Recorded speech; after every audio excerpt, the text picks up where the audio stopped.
नहमदुहु व नस्तईनुहु व नु'मिनु बिही व नतवक्कलु अलैहि व नअऊज़ु बिल्लाहि मिन शुरूरि अनफुसिना व मिन सय्यिआति अअमालिना मय यहदिहिल्लाहु फला मुदिल्ल लहु व मय युद्लिल फला हादिय लहु व नशहदु अन ला इलाहा इल्लल्लाहु वहदहु ला शरीक लहु व नशहदु अन्न मुहम्मदन अब्दुहु व रसूलुहु अरसलहु बिल हुदा व दीनिल हक़्क़ लियुज़हिरहु अला दीनि कुल्लिहि वलौ करिहल मुश्रिकून।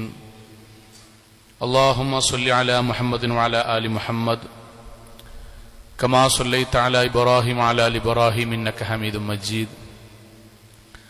अल्लाहुम्मा बारिक अला मुहम्मदिन व अला आलि मुहम्मद कमा बारकता अला इब्राहीम व अला आलि इब्राहीम इन्नका हमीदुम मजीद। अम्मा बअद फ़इन्न अस्तक़ल कलामि कलामुल्लाह व खैरल हदी हदी मुहम्मदिन सल्लल्लाहु अलैहि वसल्लम व शर्रल उमूरि मुहदसातुहा व कुल्लु बिदअतिन ज़लाला व कुल्लु ज़लालतिन फिन्नार।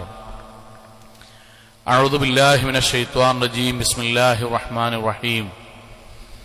या अय्युहल्लज़ीना आमनुत्तक़ुल्लाह हक़्क़ तुक़ाति व ला तमूतुन्न इल्ला व अंतुम मुस्लिमून।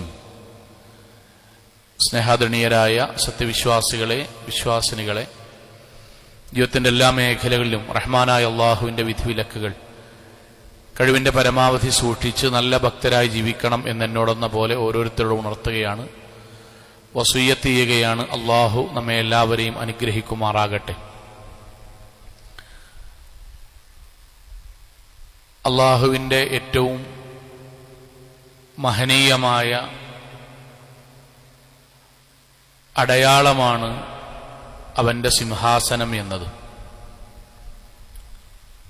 ആ സിംഹാസനത്തിന് ഇസ്ലാമിലും ദീനിലും അത്രമേൽ പവിത്രതയുണ്ട് എന്ന് നമ്മൾക്കറിയാം. എങ്കിൽ ആ സിംഹാസനത്തിൽ അള്ളാഹു ബന്ധിപ്പിച്ച മഹനീയമായ ബന്ധമാണ് നമ്മുടെ കുടുംബ ബന്ധം എന്നുള്ളത്. പ്രവാചകന്റെ വാക്ക് അസ്വിലത്തു മുഅല്ലഖത്തും ബിൽ അർശ്. കുടുംബബന്ധം എന്നത് അള്ളാഹുവിന്റെ സിംഹാസനത്തിൽ അള്ളാഹു ബന്ധിപ്പിച്ച കാര്യമാണ്. ശേഷം അള്ളാഹുവിന്റെ ഒരു പ്രഖ്യാപനമുണ്ട്, വമൻ വസലനി വസലഹു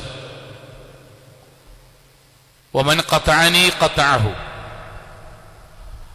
ആ കുടുംബബന്ധത്തെ ആരെങ്കിലും മരിക്കുന്നതുവരെ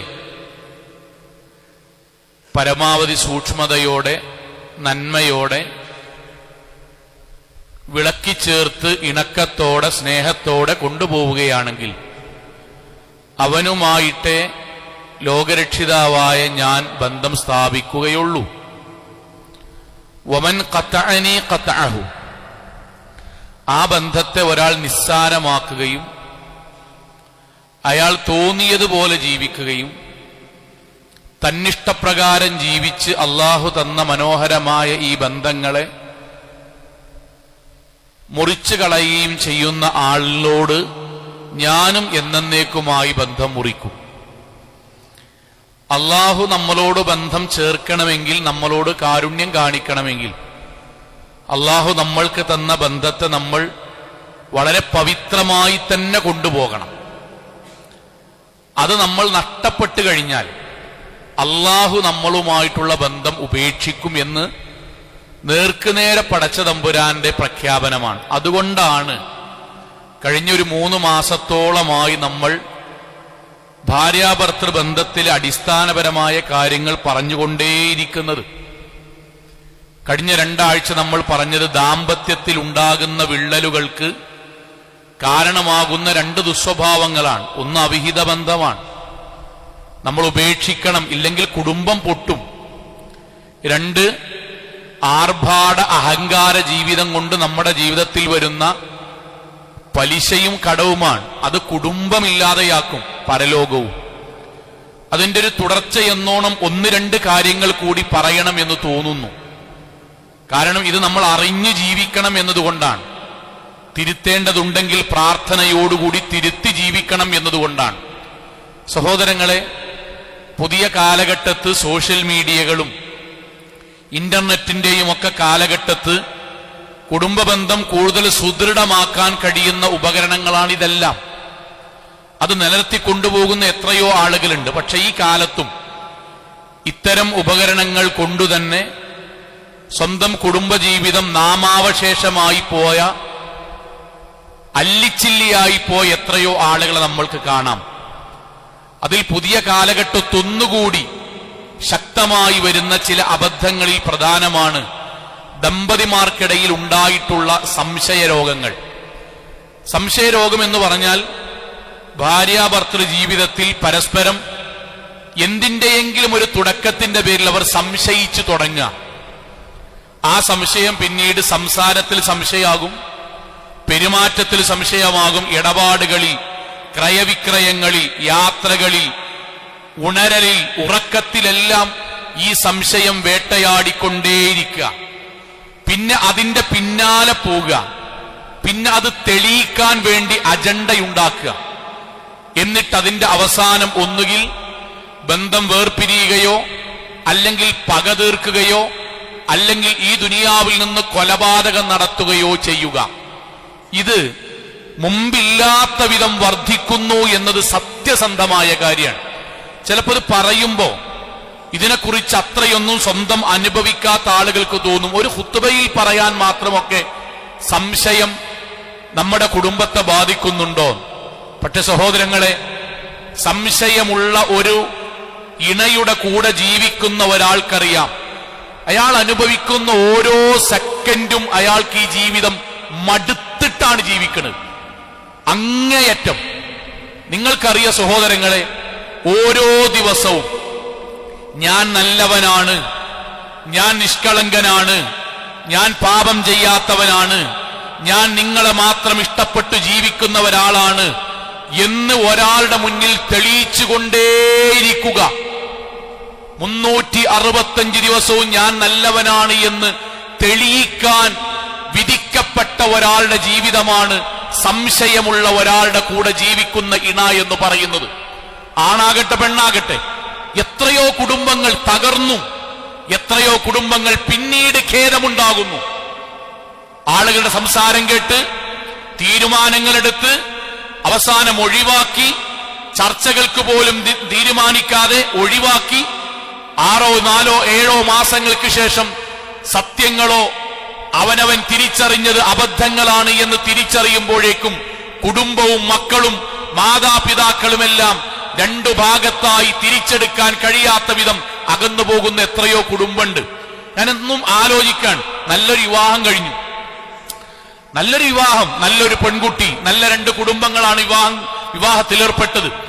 പക്ഷെ ആ വിവാഹത്തിന് ശേഷം പിന്നീട് ആ പെൺകുട്ടി വീട്ടിലേക്ക് വരുമ്പോഴൊക്കെ മ്ലാനതയാണ്, മൂകതയാണ്, സംസാരിക്കുമ്പോൾ അത്രയൊന്നും താല്പര്യമില്ല. ഉമ്മമാർക്കും ബാപ്പമാർക്കും പെട്ടെന്ന് മനസ്സിലാകുമല്ലോ എന്തേ മോളെ പറ്റിയത്. അവൾ പ്രത്യേകിച്ചൊന്നും പറയുന്നില്ല. 6 മാസം കഴിഞ്ഞപ്പോഴേക്കും മെലിഞ്ഞു ശരീരം, ഉറക്കം നഷ്ടപ്പെട്ട് മുഖമിരുണ്ടു, കണ്ണുകൾ കുഴിയിലേക്ക് പ്രായമുള്ളവരെ പോലെ ആയി തുടങ്ങി. സ്വാഭാവികമായി കൗൺസിലർ അടുക്കലേക്ക് കൊണ്ടുപോയി. കൗൺസിലർ മാതാപിതാക്കളെ മകളുടെ മുന്നിൽ വെച്ച് സംസാരിച്ചതിന്റെ അവസാനം അവൾ പറഞ്ഞ വാക്ക്, വിവാഹം കഴിഞ്ഞ പിറ്റേ ദിവസം രാത്രി ഇക്കാക്ക എന്നോട് ചോദിച്ചു, നിനക്ക് വിവാഹത്തിന്റെ മുമ്പ് വല്ല ബന്ധങ്ങളും ഉണ്ടായിരുന്നോ? ആ കുട്ടി പറഞ്ഞു, അങ്ങനെ ഒരു ബന്ധമൊന്നുമില്ല, പക്ഷെ എന്റെ കൂട്ടുകാരികൾക്കൊക്കെ ഉണ്ടായിരുന്നു, പുറത്ത് പഠിക്കുന്നവരല്ലേ, അവർക്കുണ്ടായിരുന്നു. ആ വാക്കിൽ അദ്ദേഹം തൂങ്ങി. കൂട്ടുകാരികൾക്കുണ്ടായിരുന്നു എന്ന ആ വാക്കിൽ അദ്ദേഹം തൂങ്ങി. അന്നൊന്നും പറഞ്ഞില്ല. പിറ്റേ ദിവസം ഞാൻ ഫോൺ ചെയ്യുമ്പോൾ എന്റെ അടുക്കൽ വന്നിട്ട് അദ്ദേഹം പറയാൻ തുടങ്ങി, അന്നുണ്ടായ ബന്ധത്തിൽ ആൾക്ക് വേണ്ടിയിട്ടായിരിക്കില്ലേ ഫോൺ ചെയ്യണത്. ഞാൻ ഞെട്ടി, തമാശ പറയാണെന്ന് വിചാരിച്ചു. അദ്ദേഹം സീരിയസ് ആണ്. അന്ന് മുതൽ ഈ 6 മാസവും ഞാൻ ഉറങ്ങുമ്പോ പറയും, രാത്രി ഫോൺ വിളിച്ച് ഇന്റെ ക്ഷീണക്കാരല്ലേ, ഞാൻ വീട്ടിൽ പോകും പറയും, ഓനും കൂടി കാണാനായിരിക്കില്ലേ. ഞാൻ മാസമുറയുണ്ടായിട്ട് വേദനിച്ച് കിടക്കുമ്പോ പറയും, അവൻ ഫോൺ വിളിച്ചിട്ട് വല്ല സങ്കടവും പറഞ്ഞതിന്റെ പേരിലായിരിക്കില്ലേ ഇവിടെ കിടക്കുന്നത്. ഞാൻ നരകിച്ച് ജീവിക്കാണുമ്മ, ഞാൻ നരകിച്ച് ജീവിക്കാണ് വാപ്പ. ജീവിതം 6 മാസം കൊണ്ട് മടുത്തു പോയിക്കണ്. ഓരോ സെക്കൻഡും ഞാൻ കുറ്റക്കാരിയല്ല എന്ന് തെളിയിച്ചുകൊണ്ടേയിരിക്കുക. സഹോദരങ്ങളെ, എന്തൊരു ജീവിതത്തിന്റെ ഏറ്റവും വലിയൊരു കഷ്ടതയാണെന്നറിയോ? അവനവന്റെ കൂടെ ജീവിക്കുന്ന ഒരാൾ നമ്മളെ ഓരോ സെക്കൻഡും സംശയിച്ച് ജീവിക്കുക. ഇത് തിരിച്ചുമുണ്ട്. എത്ര ആളുകൾ എന്നറിയാം, ഖുതുബകൾ കഴിഞ്ഞ്, ക്ലാസുകൾ കഴിഞ്ഞ് ഫോണിലൂടെ വിളിച്ച് സ്വകാര്യമായി കാണണമെന്ന് പറഞ്ഞ് പൊട്ടിക്കരഞ്ഞ ആളുകളൊക്കെ ഉണ്ട്. എന്തെന്നറിയോ? ഓഫീസിൽ എല്ലാവർക്കും ഇഷ്ടാണ്. ഒരു ഓഫീസും 2ഉം 3ഉം ബിസിനസ് സ്ഥാപനങ്ങളൊക്കെ നന്നായി കൊണ്ടുപോകുന്ന ആരോഗ്യമുള്ള സൗന്ദര്യമുള്ള യുവാക്കൾ. പക്ഷെ ആൾക്കാർക്കടിയിൽ നിന്ന് ഫോൺ വന്നാലേ അതുവരെ അയാൾ ചിരിച്ച മുഖം മാറി ഫോൺ എടുത്തിട്ട് ഒറ്റയ്ക്ക് എവിടേക്കെങ്കിലും പോകും, ബാത്റൂമിന്റെ ഉള്ളിൽ പോകും, റൂമിന്റെ ഉള്ളിൽ പോകും, എന്നിട്ട് വാതിൽ കുറ്റിട്ട് സംസാരിക്കും. എന്തേ ഫോൺ ഇവിടുന്ന് എടുത്താൽ അതിന് അദ്ദേഹത്തിന്റെ മറുപടി എന്താ അറിയോ? ഫോണിലെങ്ങാനും സംസാരിക്കുന്നതിനിടയിൽ ഇവിടുന്ന് ആരെങ്കിലും ചിരിച്ചാൽ, അതിലൊരു സ്ത്രീയുടെ, ഓഫീസിലുള്ള ഏതെങ്കിലും ഒരു സ്ത്രീയുടെ ചിരി ആ ഫോണിലൂടെ കേട്ടാൽ അന്നിന്റെ വീട്ടിൽ കച്ചറയാണ്. ഭക്ഷണം പോലും ഉണ്ടാക്കൂല. നിങ്ങൾക്ക് ചിരിയും കളിയൊക്കെ അവിടെ ഉള്ളൂലേ, ഇവിടെ നിങ്ങൾക്ക് ചിരിക്കാൻ വയ്യല്ലേ? നിങ്ങൾക്ക് ഞാൻ മുമ്പേ കണ്ടിക്കണ ഇങ്ങനത്തെ ഒരു സ്വഭാവം. നിങ്ങളിപ്പോ യാത്ര ചെയ്യുമ്പോ നിങ്ങൾ പലപ്പോഴും സൈഡ് സീറ്റിൽ ഇരിക്കണ ഇതിനാണില്ലേ? മൗലവി മനസ്സ് മടുത്തുക്കണ്. അവര് ചോദിക്കണ വീട്ടിൽ നിന്ന് എന്തുകൊണ്ടാ സന്തോഷിക്കാൻ കഴിയാത്തതെന്നാണ്. വീട്ടിക്ക് കയറി ചെല്ലുമ്പം വാതിലൊരു 10 വട്ടം കുറ്റിയിട്ട വാതിൽ തട്ടിയാലേ തുറക്കുള്ളൂ. സംശയത്തിന്റെ പേരിലാണ്. എങ്ങനെയാ സന്തോഷിക്കുക? സഹോദരങ്ങളെ, ഇതനുഭവിക്കുന്ന ഒരുപാട് കുടുംബം ഇതനുഭവിക്കുന്നു. ഞാൻ പറഞ്ഞ 2 പേർക്കും നിസ്കാരമുണ്ട്, നോമ്പുണ്ട്, ഹജ്ജുണ്ട്, തൗഹീദുണ്ട്. പക്ഷേ പടച്ചോൻ പറഞ്ഞ അടിസ്ഥാന നിയമങ്ങൾ പാലിക്കാതെ ജീവിക്കുന്നത് കൊണ്ട് നാട്ടുകാരുടെയും കുടുംബക്കാരുടെയും ദീനിയായി ജീവിക്കാത്ത പലരുടെയും വാക്കുകൾ നമ്മുടെ ഹൃദയത്തിലേക്ക് കൊണ്ടുവന്നതുകൊണ്ട് ഇന്നും നരകിച്ച് ജീവിക്കാൻ. അവിടെയാണ് അള്ളാഹുവിന്റെ ദീൻ പറയുന്ന വാക്കുണ്ട്. ഇത് മുഅ്മിനീങ്ങളോട് പറയട്ടോ. സംശയം മനസ്സിൽ സ്വന്തം ഇണയെക്കുറിച്ച്, കുടുംബത്തെക്കുറിച്ച് ഉണ്ടെങ്കിൽ അവർ ദീന് കേൾക്കണല്ലോ. അതാണല്ലോ മിമ്പർമെന്ന് പറയേണ്ടത്. പ്രവാചകന്റെയും അള്ളാഹുവിന്റെയും വാക്ക്. ഈയാക്കും, നമ്മൾ സൂക്ഷിക്കണം. അല്ല അങ്ങനെ ഒരു വാചകം പറയുമ്പോ എത്ര ഗൗരവം ഉണ്ടാവും. ഈയാക്കും എന്നറിയോ? സൂക്ഷിക്കണം എന്നാണ്, കരുതിയിരിക്കണം.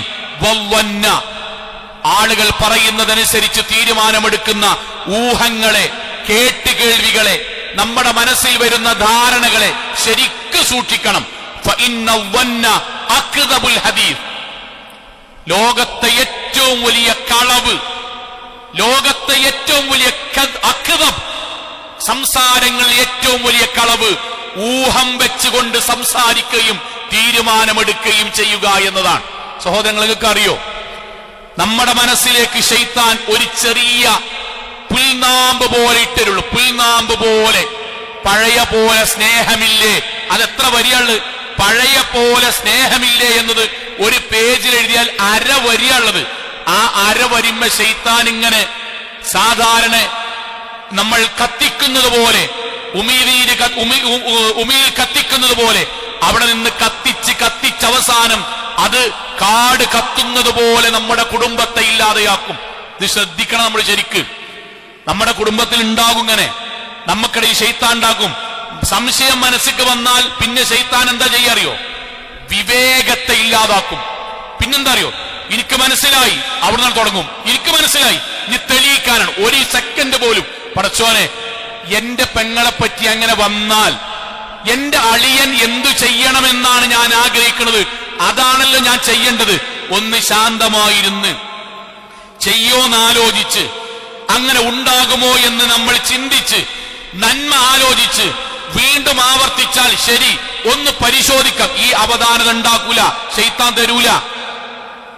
നമ്മുടെ ബുദ്ധിയെ വർക്കയിപ്പിക്കാൻ ശൈത്താൻ സമ്മതിക്കൂല, ആലോചന ശൈത്താൻ സമ്മതിക്കൂല. വികാരത്തിൽ പെട്ടെന്ന് തീരുമാനമെടുത്ത് 2 കഷ്ണാക്കാനേ ശൈത്താൻ പറയുള്ളൂ. കാരണം ശൈത്താൻ അള്ളാനോട് കൊടുത്ത വാക്കാണ്, ലഅഹ്തിനകന്ന ദുർരിയതഹു, ഞാൻ നിന്റെ മക്കളെ പിഴപ്പിച്ച് കണ്ടമാക്കി മാറ്റും. അള്ളാനോട് ശൈത്താൻ പറഞ്ഞതാണ്. അതിന് അവനാന്റെ പെര നിന്നൊടുക്കരുത്, അവനാന്റെ മനസ്സ് നിന്നൊടുക്കരുത്, അവനാന്റെ ഹൃദയം വിട്ടുകൊടുക്കരുത്, ബോധത്തിൽ ജീവിക്കുക. പ്രവാചകന്റെ ഒരു വാക്കെന്തറിയോ? അഹ്സിൻ ബി സ്വാഹിബക്. അവനാന്റെ കുടുംബത്തിൽ ആരെ പറ്റിയിട്ടായിക്കോട്ടെ, പ്രത്യേകിച്ച് നമ്മൾ പറയുന്നത് ദാമ്പത്യമായതുകൊണ്ട് പറയാൻ, ഭാര്യ ഭർത്താക്കന്മാരുടെ വിഷയത്തിൽ നല്ലത് ചിന്തിക്കണം. അഹ്സിൻ ബി സ്വാഹിബക വൻ മാ ലം യഗ്ലിബക്. വ്യക്തമായി 100% പരലോകത്ത് തെളിയിക്കാൻ പറ്റുന്ന ന്യായവും തെളിവും കിട്ടിയിട്ടല്ലാതെ അവനവന്റെ ഇണയെ സംശയിക്കാനേ പാടില്ല. സഹോദരങ്ങൾ, ഇവിടെ ഒരു പ്രശ്നം എന്താണ്? എന്താ അറിയോ? നമ്മളെല്ലാവരും, ഞാൻ നേർക്കുനേരെ ഇങ്ങനെ സംസാരിക്കാട്ടോ, നമ്മുടെ കുടുംബത്തിൽ, നമ്മുടെ ചിന്തയിൽ ബാക്കിയുള്ളവരെ ഇടപെടിപ്പിക്കാൻ നിൽക്കരുത്. പലതും പറയുന്നതിൽ ഖൈർ ഉൾക്കൊള്ളുക. ഷർറിലേക്ക് വന്നാൽ നമ്മൾ സ്വീകരിക്കുകയേ അരുത്. എത്ര കുടുംബ പൊട്ടലറിയോ? എന്താ പറയോ? ഇപ്പൊ നമ്മള് വളരെ ശാന്തമായി ജീവിക്കാരട്ടോ, അതിന്റെ ഇടക്ക് നമ്മൾ അയലോക്കത്തുനിന്നോ കുടുംബത്തുനിന്നോ, ഇനി മൂത്തച്ചിയാകാം, ഇളച്ചിയാകാം, അമ്മയാകാം, വാപ്പയാകാം, അയലോക്കക്കാരാകാം, നാട്ടുകാരാകാം, എന്തായിക്കോട്ടെ, വന്നിട്ട് എന്റെ പെണ്ണുങ്ങൾക്ക് ഈ അടുത്തൊക്കെ ഒരു ഫോണ് വാങ്ങിക്കൊടുത്തീനജി, നമ്മള് മുമ്പത്തെക്കാൾ കുറച്ചും കൂടി വിളി ഓവർ അയക്കണം കേട്ടോ, നമുക്കിട്ടരാണ്. നമ്മൾ സന്തോഷത്തിൽ ജീവിക്കാണ്. തലേന്ന് വരെ കല്യാണത്തിന് പോയതാണ്, ശാരീരിക ബന്ധം സന്തോഷത്തിൽ പങ്കിട്ട് ജീവിച്ചതാണ്, നമ്മൾ ഖുത്ബ ഒന്നിച്ച് കേട്ടതാണ്, നമ്മളെ മനസ്സ് കിട്ടരാണ്. ശൈത്താന്റെ രൂപത്തിൽ ബാക്കിയുള്ളവര് ഫോൺ വിളി കുറച്ച് ഓവർ അയക്കണ്. ഒരു 11 മണിക്കൊക്കെ ഓൺലൈനിൽ കാണുന്നുണ്ട്, നോക്കിക്കോണ്ടി. ഞാൻ പറഞ്ഞേ ഉള്ളൂ, അതാണ് ശൈത്താന്റെ ഒന്നാമത്തെ പണി. ഞാൻ പറഞ്ഞേ ഉള്ളൂ.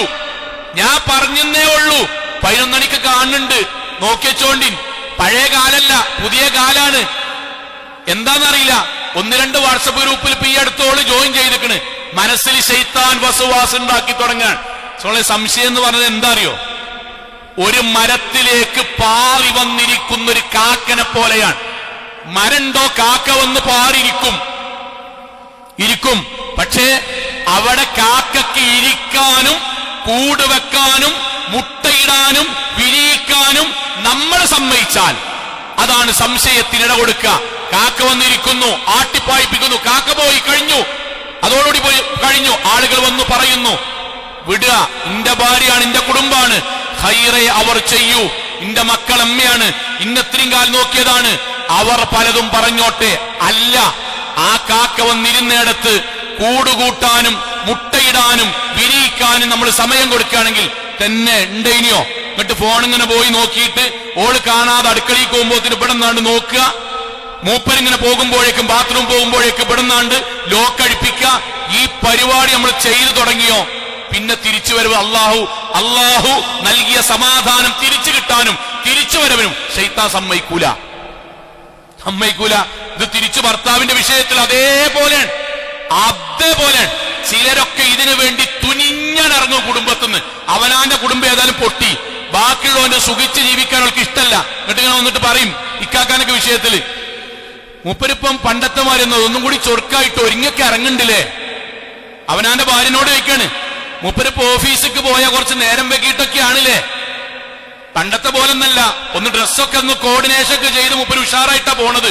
നോക്കിക്കോണ്ടിട്ടോ, നമുക്ക് ഈ ആണുങ്ങളെ പോലെ അത്ര AI കാലഘട്ടമൊന്നും നമുക്കറിയില്ല. ഇൻസ്റ്റഗ്രാമോ വാട്സപ്പോ എന്തൊക്കെയോ ഉണ്ടാകും. അവസാനം അവിടുത്തെ ജമീലാന്റെ മാതിരി ഇവിടുത്തെ മൈമൂനാന്റെ മാതിരി അനക്കങ്ങനത്തെ ഒരു ഗതി ഉണ്ടാകാതൊക്കെ ഞാൻ മൂത്തമ്മ എന്നൊക്കെ പറഞ്ഞുതരാട്ടോ. ഈ വാക്കിനാണ് ശൈത്താന്റെ വാക്ക് അറിയണത്. അങ്ങനെ നല്ലൊരു കാര്യം പറഞ്ഞു കൊടുക്കണ്ടേ? അങ്ങനെയല്ല. നമുക്കൊരാളുടെ ഒരു കാര്യം സത്യസന്ധമാണെങ്കിൽ അത് പറഞ്ഞു കൊടുക്കാൻ മതത്തിൽ ഒരു പ്ലാനുണ്ട്, മതത്തിലൊരു രൂപമുണ്ട്. ആ രൂപത്തിലാ പറഞ്ഞു കൊടുക്കണ്ടേ. സംശയമുള്ളൊരു കാര്യം, മറ്റൊരാളുടെ കുടുംബം തകർക്കുന്ന ഒരു കാര്യം പറയരുത്. യാ അയ്യുഹല്ലദീന ആമനൂ, വിശ്വാസികളെ, ഇജ്തനിബൂ കസീറൻ മിനൽ ളന്നി, ഊഹങ്ങളെ നിങ്ങൾ പിൻപറ്റരുത്. ഊഹം കേൾക്കുന്നതിന്റെ അർത്ഥം കുടുംബത്തിൽ നിന്ന് കേൾക്കും, ചങ്ങായിമാരേക്ക് കേൾക്കും, പലയിടത്തും കേൾക്കും. നിങ്ങളത് പിൻപറ്റരുത്.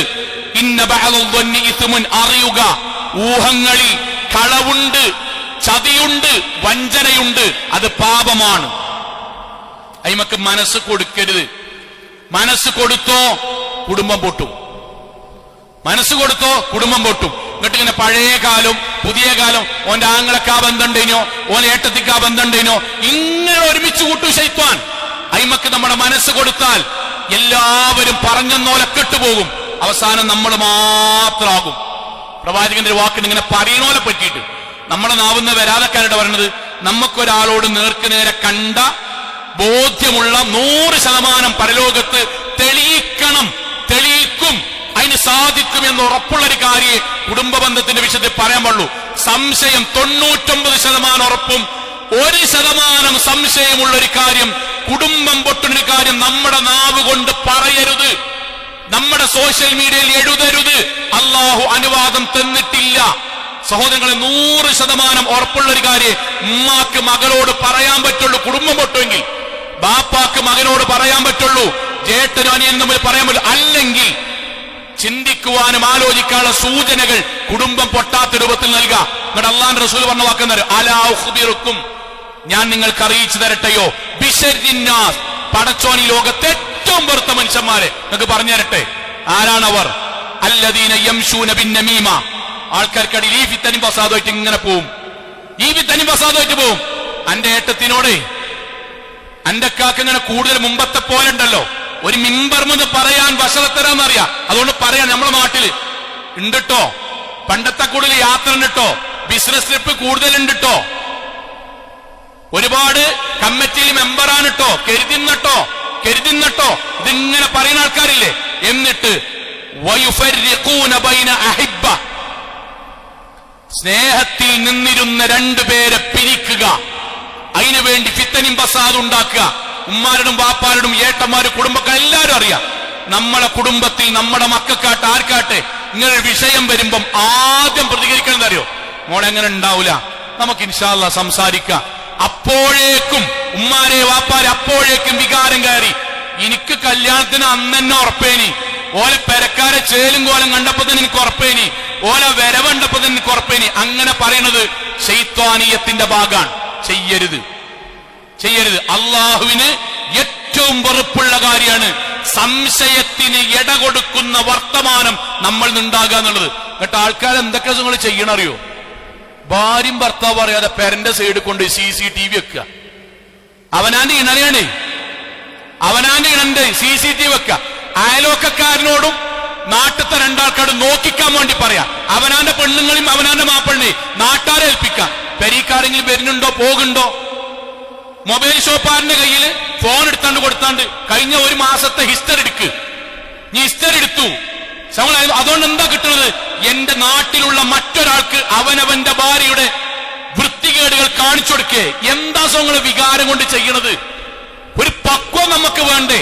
നമ്മൾ വിവാഹം കഴിഞ്ഞ പോലല്ലേ, നമ്മൾ 14 വയസ്സൊന്നല്ലല്ലോ, നമുക്ക് ബോധല്ലേ. നമ്മളെ ഇണയുടെ തെറ്റ് പറ്റി നോക്കുക. ഈ നാട്ടിലെ അങ്ങാടിക്കാർക്ക് ഇട്ടുകൊടുക്കേണ്ടതാണോ ദാമ്പത്യം? ആണോ? ഈ നാട്ടിലെ ഫേസ്ബുക്കിലൂടെ ചർച്ച ചെയ്യേണ്ടതാണോ ദാമ്പത്യത്തിലെ പ്രശ്നം? ഈ നാട്ടിലെ സകല മനുഷ്യന്മാർക്കും കളിയാക്കാൻ ഇട്ടുകൊടുക്കേണ്ടതാണോ? ഇങ്ങനെയാണ് അഭിമാനം തെളിയിക്കുകയാണ്. ചില ആൾക്കാരെ സങ്കടം കൊണ്ട് പറയണം, പെരന്റെ സിറ്റ് ഔട്ടിലുണ്ട് പൊടിയൊക്കെ വിതറിയിട്ട് പോകും, എന്നിട്ട് വന്നിട്ട് കാലിന്റെ ചവിട്ടലുണ്ടോ? ആരെങ്കിലും വന്നിക്കണോ? അവനാന്റെ വീടിന്റെ മുറ്റത്ത് ഏതെങ്കിലും വണ്ടിന്റെ ടയറിന്റെ അടയാളം കണ്ടാൽ അത് വെച്ച് പെരിയിൽ കച്ചറ. നിസ്കാര ഭാഗത്ത് നടക്കേണ്ട കൂട്ടര് ഇതെന്തിനെ പറയണറിയോ? ഇത് നമ്മൾ അനുവദിച്ചാൽ നമ്മുടെ കുടുംബം നമ്മൾ അറിയാതെ ചിന്ന ഭിന്നമാകും. സംശയം എന്നുള്ളത് രോഗമാണ്. കൊറോണയെക്കാളും ക്യാൻസറിനേക്കാളും വലിയ രോഗമാണ്. എന്തുകൊണ്ടറിയോ? കൊറോണക്കും ക്യാൻസറിനും അത് ബാധിച്ചൊരു വ്യക്തിക്ക് ഞാൻ രോഗിയാണെന്ന് അറിയും, ട്രീറ്റ്മെന്റ് എടുത്താൽ മാറുന്നറിയും, ട്രീറ്റ്മെന്റ് അയാൾ റെഡി ആയിരിക്കും. എനിക്ക് സംശയരോഗം ഉണ്ടെങ്കിലേ ലോകത്ത് 99% ആൾക്കാരും ഞാൻ സംശയിക്കാന്ന് പറഞ്ഞാലും എനിക്കത് സംശയമല്ല, എനിക്കത് 100% ഉറപ്പാണ്. ഞാൻ രോഗിയെന്നല്ല, നിങ്ങൾക്കൊന്നും അത് തിരിഞ്ഞിട്ടില്ല എന്ന് എനിക്ക് മനസ്സിലാകുക. ഞാൻ അങ്ങനെ പറയാ. ഞാൻ എന്റെ ആരെയാണോ സംശയിക്കുന്നത് അവരോട് മാത്രമേ ഞാൻ മോശപ്പെട്ട് പെരുമാറുള്ളൂ. എനിക്ക് എന്റെ ഭാര്യനോടാണ് മോശത്തരെങ്കിൽ സംശയമെങ്കിൽ ഞാൻ അവരോട് മാത്രമേ മോശമായിട്ട് പെരുമാറുള്ളൂ. ബാപ്പാണ്ട് പെരുമാറൂല, ഏട്ടനോട് പെരുമാറൂല, അങ്ങാടി പെരുമാറൂല, പള്ളി പെരുമാറൂല. അതുകൊണ്ട് എന്റെ കൂടെ സംശയരോഗിയായ നമ്മുടെ കൂടെ ജീവിക്കുന്ന ഒരാൾക്ക് മറ്റൊരാളോടും പറഞ്ഞു തിരുത്താൻ കഴിയില്ല. കാരണം ഒലക്കെന്താ പറയോ, മൂപ്പര് അങ്ങനൊന്നല്ലല്ലോ, ഞങ്ങളോട് അങ്ങനല്ലല്ലോ. സംശയമുള്ള ഒരാൾക്ക് ആരോടാണോ സംശയം അയാളെ മാത്രമേ അയാളെ ബാധിക്കുള്ളൂ. ഇത് നമ്മൾ മാറ്റം. നമുക്കതുണ്ടെങ്കിൽ നമ്മൾ ശാന്തമായിട്ടിരിക്കണം. എന്താ ചെയ്യേണ്ട അറിയോ? ഒന്ന്, ഞാനെങ്ങാനും സംശയിച്ച് അതിന്റെ പിന്നാലെ പോയി ചർവണം നടത്തി അതെങ്ങാനും അള്ളാഹു നിരോധിച്ച മാർഗമോ ഞാൻ തെറ്റായി സംശയിച്ചതാണെങ്കിൽ കുടുംബം പൊട്ടിച്ചീന് പടച്ചോന്റെ ഒക്കെ നരകം കിട്ടുന്ന ഉത്തമ ബോധ്യം ഉണ്ടാണ്. ഞാൻ യുവാക്കളോട് പറയാം, യുവാക്കളെ പുതിയതായിട്ട് കല്യാണം കഴിച്ചോണ്ട് നമുക്ക് നമ്മളെ ദാമ്പത്യം അങ്ങാടിയിൽ ആൾക്കാരിൽ തെളിയിക്കാനുള്ള സാധനം അല്ല കേട്ടോ. ഞാൻ ശരിക്കും ബോധത്തിലാ പറയണേ. ഞാനോളങ്ങനെ വിട്ടെടുക്കൂല. എന്നിട്ട് അങ്ങാടിയിൽ 4 ആൾക്കാർ എന്റെ വാപ്പാനെ മാതിരി തന്നെയാടാ, എന്റെ ഉമ്മാനെ മാറ്റി അതിന് കൊടുക്കരുത് അവനാന്റെ കുടുംബത്തെ. ഈ പറയുന്ന ഒറ്റ കുട്ടി അവനാന്റെ ഒപ്പം ഉണ്ടാവില്ല. ഇത് കുറെ അനുഭവിച്ചതുകൊണ്ട് പറയാണ്. നാട്ടിലത്തെ രണ്ടാൾക്കാര് നമ്മളെ ഭാര്യന്റെ നമ്മളെ പെങ്ങന്മാരും ബസ് കയറുന്നതും ഓട്ടോറിക്ഷ കയറുന്നതും പറയുമ്പോത്തിന് നമ്മൾ ഓലടിയിൽ പിറ്റീസം ലുഹർന്ന് പറഞ്ഞിട്ട് അസറാകുമ്പോഴേക്കും ഞാൻ തീരുമാനം എടുത്തുകയെന്ന് പറയുന്ന ഒരാളായിട്ട് വിഡ്ഢിയാണ് അയാൾ. ആണാണ് തെളിയിക്കാൻ പോകരുത്, അത് വിഡ്ഢിത്താണ്. ബാക്കിയുള്ളവർ വണ്ടി കേറ്റിനനുസരിച്ചിട്ട് അവനാന്റെ കുടുംബം കുട്ടിച്ചോറാക്കരുത്. നേർക്കുനേരെ പറയുന്നു, ചെയ്യരുത്. ഇനി വല്ല സംശയമോ വല്ല പ്രശ്നമോ നടന്നാൽ ഇസ്ലാം പറയാൻ ആദ്യം മനസ്സിന് അല്ലാഹുവോട് പ്രാർത്ഥിച്ചിട്ട് മനസ്സിനെ സമാധാനപ്പെടുത്തുക, ഇരിക്കുക. ഇസ്ലാമിന്റെ നിയമം പറയട്ടെ, ഇരിക്കുക, രണ്ടുപേരിരിക്കുക. ഇങ്ങനൊരു സംഗതി ഉണ്ട്, എന്റെ മനസ്സിൽ അങ്ങനെ ഒരു പ്രയാസമുണ്ട്. ആ പ്രയാസം തുറന്നു പറയാൻ, ആ പ്രയാസം തുറന്നു പറയാൻ. ഇത് പരിഹരിച്ചു മുന്നോട്ട് പോയാൽ ദാമ്പത്യം നല്ല രൂപത്തിൽ നമുക്ക് നമ്മുടെ മക്കളുണ്ട്, വാപ്പുണ്ട്, ഉമ്മണ്ട്, വീടുണ്ട്, ഒക്കെ ഉണ്ട്, സമാധാനത്തിൽ പോകും. എന്റെ മനസ്സിലൊരു ഇടങ്ങേറുണ്ട്, എനിക്ക് 2-3 അനുഭവങ്ങൾ ഉണ്ടായതുകൊണ്ട് പറയാൻ. അപ്പോൾ അവരിൽ നിന്ന് പറയാനുണ്ടാവും. ഇക്കാക്ക ചിലപ്പോ ഉണ്ടാവും, അദ്ദേഹം പറയും, നോക്കടി പുതിയൊരു ബ്രാഞ്ച് തുടങ്ങി എന്നോട് പറഞ്ഞില്ലേ, മീറ്റിംഗ്, പുതിയ മാനേജർ മീറ്റിംഗ് വിളിക്കണ രാത്രി 11 മണിക്ക് ശേഷം. മൂപ്പര് വിദേശത്താണ്, അവിടെ ആ ടൈമിലാണ് നെറ്റ് ഉണ്ടാകുക. അതുകൊണ്ടാണ് ഞാൻ 1 മണി വരെ നെറ്റിലുണ്ടാണത്. സമാധാനായി. പക്ഷെ ആ ഉത്തരം കിട്ടാതെ നമ്മുടെ മനസ്സിൽ നമ്മൾ സംശയമാണെങ്കിലോ ദാമ്പത്യം പൊളിയും. അവസാനിപ്പിക്കുന്ന ഒരു വാചകം കൂടി, നമ്മുടെ ഇണ നമ്മളോട് ചില കാര്യങ്ങൾ അവർക്ക് സങ്കടമുണ്ട് എന്ന് പറഞ്ഞാൽ, ഈ പറഞ്ഞ ശരിക്ക് ദീനാട്ട പറയണത്. ഇതിന്റെ ബാക്കി ഭാഗം പറയാൻ, എന്റെ ഇണ എന്നോട് പറയണം, ഇക്കാക്ക ആ മേഖലയ്ക്ക് നിങ്ങൾ പോണത് എനിക്കെന്തോ ഒരു മനസ്സമാധാനക്കേടുണ്ട്, പറ്റുങ്ങൾ എന്ന് മാറി നിൽക്കുമോ എന്ന് പറഞ്ഞാൽ, മുഅ്മിനായ ഒരു മനുഷ്യൻ പ്രയോറിറ്റി കൊടുക്കേണ്ടത് കുടുംബത്തിനാണ്, ഇണക്കാണ്. ആ തെറ്റൊന്നും മാറി നിൽക്കലാണ് വേണ്ടത്. അവിടെ ചെയ്യുന്നത് ശരിയാണെങ്കിലും സംശയത്തിന് ഇടയുണ്ടാക്കുന്ന മേഖലയിൽ നിന്ന് മാറി നിൽക്കുകയാണ് ദീൻ. എല്ലാവർക്കും ഒരെണ്ണ സംഭവല്ലേ, പ്രവാചകൻ സല്ലല്ലാഹു അലൈഹി വസല്ലമ സുബഹി നമസ്കാരം കഴിഞ്ഞ് ഭാര്യമാരോട് കൂടെ ഇങ്ങനെ വർത്തമാനം പറഞ്ഞിരിക്കുമ്പോ അപ്പുറത്ത് റോഡിന്റെ സൈഡിലൂടെ അനുസാരികളായ 2 സഹാബി വര്യന്മാർ നടന്നിങ്ങനെ പോവുകയാണ്. പ്രവാചകൻ സല്ലല്ലാഹു അലൈഹി വസല്ലമ ഭാര്യമാരോട് സംസാരിക്കാൻ. അപ്പൊ 2 അനുസാരി സഹാബാക്കൾ ഇങ്ങോട്ട് നോക്കി. പ്രവാചകൻ ഇങ്ങോട്ട് നോക്കിയിട്ട് സ്വാഭാവികമായിട്ട് നടന്നുപോയി. പ്രവാചകൻ സല്ലല്ലാഹു അലൈഹി വസല്ലമ 2 പേരെയും വിളിച്ചു. ഇങ്ങോട്ട് വിളിച്ചിട്ട് പറഞ്ഞ വാക്കെന്തറിയോ, ഇന്നഹാ സഫിയ്യത്ത് ബിനു ഹുയൈ. നോക്കടാ, ഇതിന്റെ ഭാര്യ സഫിയയാണ് കേട്ടോ. സഹാബാക്കളുടെ മറുപടി എന്തറിയോ, സുബ്ഹാനല്ലാഹ് യാ റസൂലല്ലാഹ്. നബിയെ, നിങ്ങൾ എന്തേ ഞങ്ങളോട് നിങ്ങളെ ഭാര്യ എന്ന് പറയണത്? ഞങ്ങൾ നിങ്ങളെ പറ്റി തെറ്റിങ്ങൾ. നബിയെ, നിങ്ങൾ വേറെ വല്ല സ്ത്രീകളോട് സംസാരിക്കും, പള്ളിന്റെ അടുത്ത് സംസാരിക്കും, ഇരുട്ടത്ത് സംസാരിക്കും, ഞങ്ങൾ വിചാരിക്കേ. സുബ്ഹാനല്ലാഹ്. നബി അങ്ങനെ നിങ്ങൾ ചിന്തിക്ക പോലുമില്ല. നബി പറഞ്ഞ വാക്കെന്തറിയോ, ഇന്ന ശൈത്വാന യജ്രി മിനൽ ഇൻസാനി മജ്രി ദം. എടാ, രക്തം സഞ്ചരിക്കുന്നിടത്ത് മുഴുവൻ മനുഷ്യരത്തിൽ പിശാച് സഞ്ചരിക്കും. അതിന്റെ ഉദ്ദേശം വഇന്നി ഖശീതു അൻ യഫ്ഖിദ ഫീ ഖുലൂബികുമാ സുആ. അഥവാ ഇന്നല്ലെങ്കിൽ നാളെ നിങ്ങളുടെ മനസ്സിൽ ശൈത്വാൻ ഇതൊരു തെറ്റായ ചിന്തക്ക് തുടക്കമായിട്ട് തരും.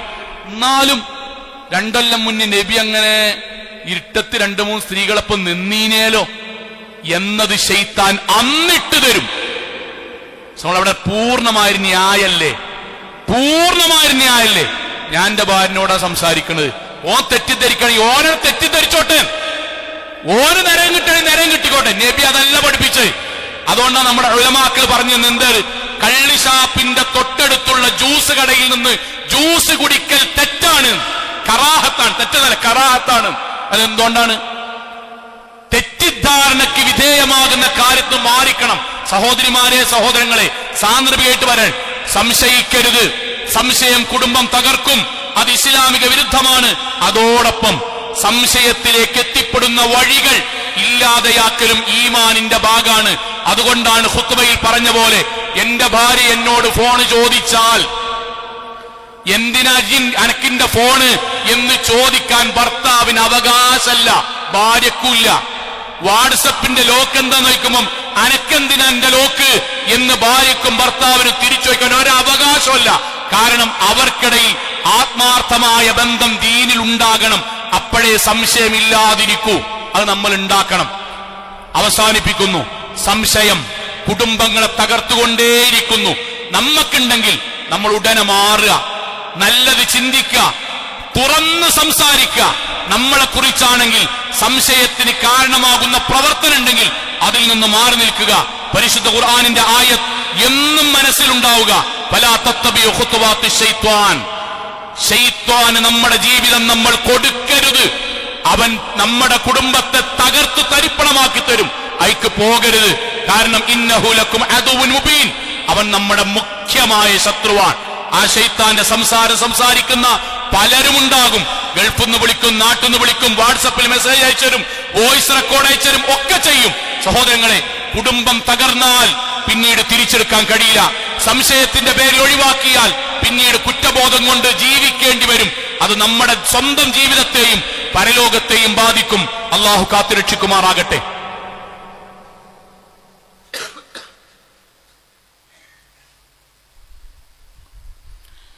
അൽഹംദുലില്ലാഹ് വസ്സലാത്തു വസ്സലാമു അലാ റസൂലില്ലാഹി വഅലാ ആലിഹി വസഹ്ബിഹി അജ്മഈൻ.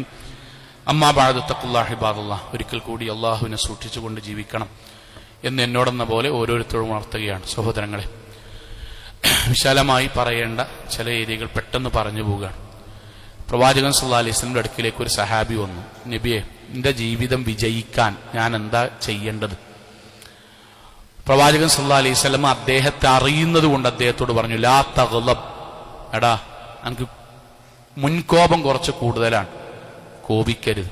അപ്പൊ അദ്ദേഹം പറഞ്ഞു, ആയിക്കോട്ടെ നബിയെ, ഇനി എന്റെ ജീവിതം, രണ്ട് ലോകത്തെ ജീവിതം എന്നാകാൻ ഒന്നുകൂടി എനിക്കൊന്നൊരു ഉപദേശം പറഞ്ഞിരി. റസൂൽ സല്ലല്ലാഹു അലൈഹി വസല്ലം അദ്ദേഹം 3 തവണ ചോദിച്ചപ്പോൾ ഒറ്റ വാക്ക പറഞ്ഞു, ലാ തഗ്ളബ്, കോപിക്കരുത്. നമ്മളെ കുടുംബജീവിതത്തിൽ ശ്രദ്ധിക്കേണ്ട ഒരു കാര്യം ദർശങ്ങളെ, പേടിച്ചിട്ട് ഒരാളെ അനുസരിക്കുക എന്നുള്ളത് ഇസ്ലാമിൽ കുറ്റാണ്, ഭരണാധികാരികളടക്കം. ഇത് നമ്മൾ തിരിച്ചറിയേണ്ടതാണ്, ശരിക്കും തിരിച്ചറിയേണ്ടതാണ്. എന്റെ ഭാര്യ പേടിച്ച് ജീവിക്കുക എന്നുള്ളത് ഞാൻ കുറ്റക്കാരനായി ദീനിൽ ജീവിക്കുന്നു എന്നുള്ളതിന്റെ തെളിവാണ്. അതിന് നമ്മളിങ്ങനെ ഭയങ്കര ആരോഗ്യമാണ്, ഗുണ്ടായുസാണ്, എനിക്ക് ഭയങ്കര കമാൻഡ്, അതൊന്നും ഇസ്ലാമിലില്ല. ഇതൊക്കെ പറയാ. അങ്ങനെയാണ് ലോകത്തെ ഏറ്റവും കമാൻഡിങ് പവറുള്ള ആൾ റസൂൽ സല്ലല്ലാഹു അലൈഹി വസല്ലമയാണ്. അതിനേക്കാളും വലിയൊരു ആളില്ലല്ലോ ഈ ലോകത്ത്, ഇല്ല. ലോകത്തെ ഏറ്റവും വലിയ ധീരത കൊണ്ട് തെളിയിക്കപ്പെട്ട ആൾ ഉമർ ഇബ്നുൽ ഖത്താബ് റളിയല്ലാഹു അൻഹു ആണ്. ഇവിടെ ഈ നാട്ടിലത്തെ ഒരു 10-15,000 ആൾക്കാർ ഒന്നിച്ചെന്നാൽ പോലും ഉമർ റളിയല്ലാഹുവിന്റെ അടുത്തേക്ക് എത്തൂലല്ലോ, അറിയില്ലേ? ആ ഉമർ റളിയല്ലാഹു അൻഹുവിന്റെ മുന്നിൽ നബിയ പറഞ്ഞു, സോളെ, നമ്മളെ കൂടെ നമ്മുടെ ഇണ ജീവിക്കുമ്പോൾ ആരായിക്കോട്ടെ സോങ്ങളെ, പേടിച്ച് ജീവിക്കുക എന്നൊരു സാധനം ഉണ്ടല്ലോ, അതുണ്ടായത്. അതെന്തുകൊണ്ടാ പറയണെന്ന് വെച്ചാൽ, അമിതമായ കോപം നമ്മൾ ശരിക്ക് പ്രാർത്ഥിച്ച് പ്രവർത്തിച്ച് മാറ്റണം. അല്ലെങ്കിൽ നമ്മുടെ കൂടെയുള്ള ജീവിതം ഇക്കാക്ക മരിച്ച് കിട്ടിയാൽ മതിയായിരുന്നു എന്ന് മനസ്സെന്ന് പ്രാർത്ഥന വരും. നിങ്ങൾക്കറിയോ, പെരീക്കൊക്കെ ഒരു 20 വയസ്സൊക്കെ ഉള്ളൊരു പാവം ഒരു കുട്ടി, ആ കുട്ടി വന്നിട്ട് അവളുടെ കല്യാണം കഴിഞ്ഞ അന്നത്തെ രാത്രി ബെൽറ്റോണ്ട് അടിട്ടിയതാണ്. ബെൽറ്റോണ്ട് അടിക്കുക സോങ്ങളെ, കല്യാണം കഴിഞ്ഞ അന്നത്തെ രാത്രി. എന്തേ? ഒന്നുമില്ല, അഭിപ്രായം പറഞ്ഞു. അയാൾക്ക് ശീലല്ല. ഞാൻ പറഞ്ഞത് മൊത്തം ബാക്കിയുള്ളവർ കേൾക്കണം, എതിരഭിപ്രായം പറയാൻ പറ്റൂല, ന്യായം പറയാൻ പറ്റൂല, ഇങ്ങനെ ചെയ്യാൻ പറ്റുമോ അറിയില്ല. എന്നിട്ട് നമ്മളെ കൂടെ ഒരാൾ ജീവിക്കുക എന്താ അറിയോ, മുണ്ടി അടിക്കോ, വർത്താനം പറഞ്ഞു അടിക്കോ, പടച്ചോനെ ചർച്ച ചെയ്യാൻ പറഞ്ഞു അടിക്കോ, വല്ലതും പാകം ചെയ്യില്ല അബദ്ധം പറ്റി അടിക്കോ. ഇതെന്ത് ജീവിത സോങ്ങളെ, ഇതെന്ത് ജീവിതാണ്? അങ്ങനെ ഉണ്ടാകരുത്. കുറ്റാണ് പടച്ചോന്റേക്കെന്ന്, കുറ്റമാണ്. കോളേജിലൊരു ക്യാമ്പില് കോളേജിൽ പഠിക്കുന്ന ഒരു കുട്ടി, അവനൊരു നമ്മുടെ ഇൻട്രോവേർട്ട് എന്ന് പറയില്ലേ, എന്ത് പറഞ്ഞാലും ബാക്ക് ഇങ്ങനെക്കും, ഒരു ചെറിയ ശബ്ദം ഉണ്ടായോ അവൻ പേടിക്കും. ഇങ്ങനെ കോളേജിലെത്തി 10-22 വയസ്സായിട്ടും. അപ്പം ക്യാമ്പിലുള്ളൊരു ഡോക്ടറുടെ ഒക്കെ ഒരു ക്വാളിഫിക്കേഷൻ ഉള്ളൊരു അധ്യാപകൻ, അദ്ദേഹം അവനെ ചേർത്ത് പിടിച്ചാണ്ട് കുറച്ച് കാര്യങ്ങൾ വെച്ചപ്പോ, എന്താ മോനെ ഈ എല്ലാത്തിനും പേടിക്കണം, ഈ വലിയ കുട്ടിയായില്ലേ, ക്യാമ്പിലൊക്കെ പങ്കെടുക്കണ്ടല്ലേ? ഞാൻ പറഞ്ഞ വാചകം എന്താ അറിയോ, എനിക്ക് അവന്റെ മനസ്സിലെ ട്രോമ, വാപ്പ ഉമ്മയെ അടിച്ചടിച്ച് ചെവിയുടെ പാട വരെ പൊട്ടിയത് കണ്ടു വളർന്നതോൻ പേടി. അപ്പൊ ഓന് ഇങ്ങനെ വലുതാവുമ്പം ഓൻ എന്തെങ്കിലും ഒരു കാര്യം വാപ്പാണ്ട് പറയാൻ നേരത്തു ഓന്റെ അമ്മ അങ്ങനെ പിടിക്കുമല്ലോ, അങ്ങനെ പിടിച്ചാണ്ട്, പിന്നെ ബാപ്പാണ്ട് പറയണ്ട, മോന് പൈസയാണോ, ഞാൻ തരാം. എന്നിട്ട് ടീച്ചറായ അവന്റെ അമ്മ പൈസ ഇങ്ങനെ എടുത്തു കൊടുക്കുക, വാപ്പാണ്ട് ചോദിക്കാതെ വാപ്പാന്റെ അടുത്ത് പോലെ പറഞ്ഞേക്കുന്ന കാരണം എന്താ അറിയോ? അവന്റെ വാക്കിൽ പഴച്ച വാപ്പ അടിക്കും. അവന്റെ സംസാരത്തിൽ വാപ്പാക്ക് ഇഷ്ടം പറ്റില്ലെങ്കിൽ വാപ്പ കിട്ടുന്നതോട് അടിക്കും. എന്താണിത് ക്രൂരത? ഇങ്ങനെ നമ്മളെ കൂടെ ഉണ്ടായത് ആരുമില്ല. ഞാൻ പറഞ്ഞ സാന്ദർഭികമായിട്ട് പറയാൻ, പടച്ചോനൊന്ന് പുറത്ത് തരാത്ത വിധം അവർ പുറത്തരും വരെ പുറത്തരൂല കൂട്ടർ. ഒരു മനുഷ്യനെ അടിക്കുക, നമ്മളെ കൂടെ ഒരു മനുഷ്യൻ ജീവിക്കുമ്പോൾ സ്വസ്ഥതയും സമാധാനം ഉണ്ടാണ്ടേ. അതിൽ ഞാൻ ഇങ്ങനെ പറയാൻ കാരണം ഉമ്മാരും വാപ്പാരുടെ കാര്യം പറയാം. വാപ്പാരന്മാരെ, എനിക്ക് നിങ്ങൾക്കൊക്കെ മക്കളുണ്ട്. പ്രത്യേകിച്ച് ആൺകുട്ടികൾ കലിയും പെൺകുട്ടികളെ വാശിയും. കല്യാണം കഴിക്കണതിന്റെ മുന്നേ കുറച്ചൊക്കെ തിരുത്തി നന്നാക്കണത് നന്നാവും. ഇതെന്താ സംഭവിക്കലറിയോ? ഞാൻ എന്റെ മക്കളെ മുൻനിർത്തിക്കൊണ്ട് പറയാം. വാശിയും ദേഷ്യവും ഇങ്ങനെ കലിയും പിടിച്ചിങ്ങനെ വളരും. എല്ലാത്തിനും കച്ചറിയും അലമ്പൊക്കെ ആക്കിയിട്ട്. അപ്പൊ നമ്മളിങ്ങനെ ഉമ്മാരും വാപ്പാരും അത് ആൺകുട്ടികളും അങ്ങനെയൊക്കെ ഉണ്ടാവൂലേ. എന്നിട്ടൊരു പരിധി കഴിഞ്ഞാൽ കിട്ടൂലട്ടോ, അവനാന്റെ മേത്തേക്ക് വരും. അപ്പൊ ഇങ്ങനെ കുടുംബം കൂടിയിട്ട് ഇങ്ങനെ തീരുമാനിക്കുന്നത് ഓന്റെ ദേഷ്യം കുറയാൻ വേണ്ടി നമുക്കൊരു കല്യാണം കഴിപ്പിച്ചു കൊടുക്കാം.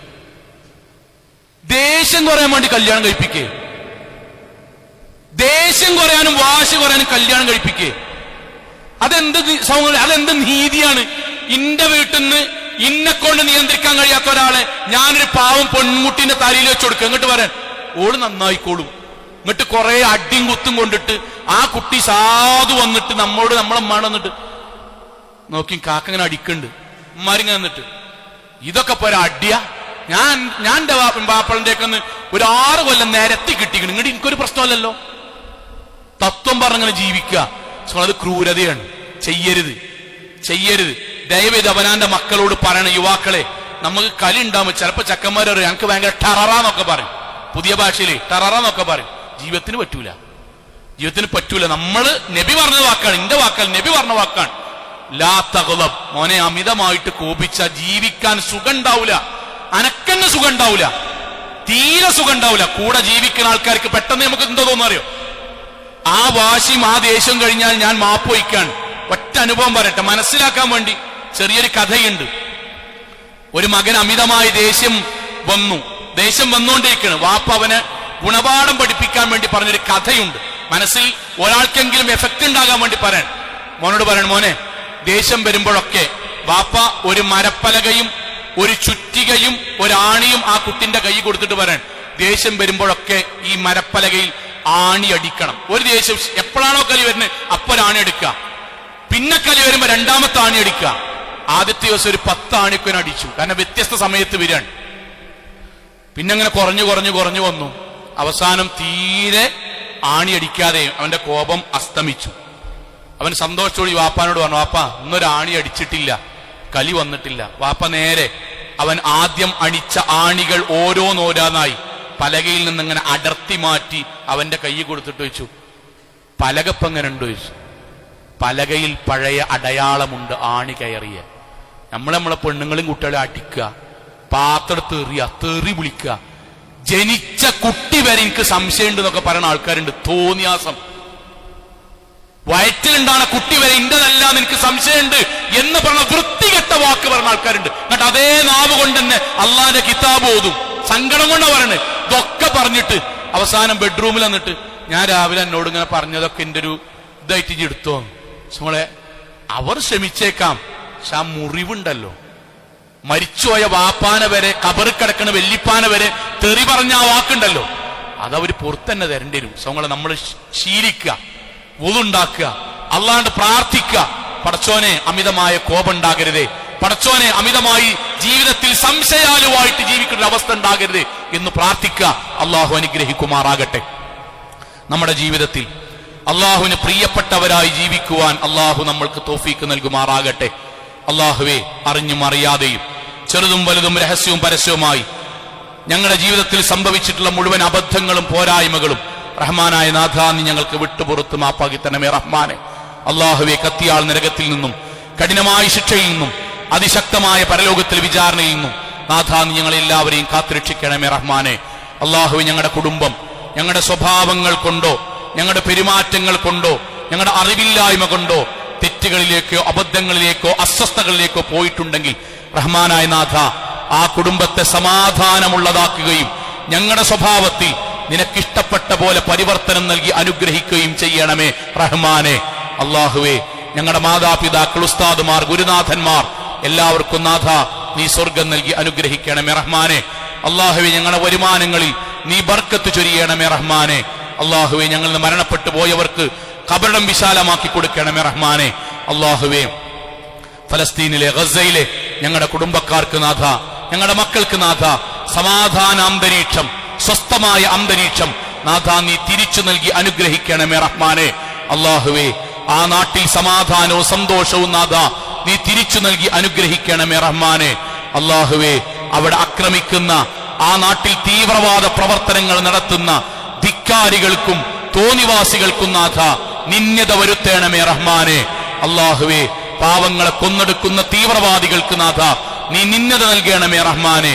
അള്ളാഹുവെ ലോകത്തെവിടെ വെച്ച് എങ്ങനെ മരണപ്പെട്ടു പോകേണ്ടി വന്നാലും ശിർക്കില്ലാതെ, ബിദ്അത്തില്ലാതെ മുഅ്മിനുകളായി, മുവഹിദുകളായി ജീവിച്ച് മരണപ്പെട്ടു പോകാൻ നാഥ നീ ഞങ്ങൾക്ക് എല്ലാവർക്കും തൗഫീഖ് നൽകണമേ റഹ്മാനെ.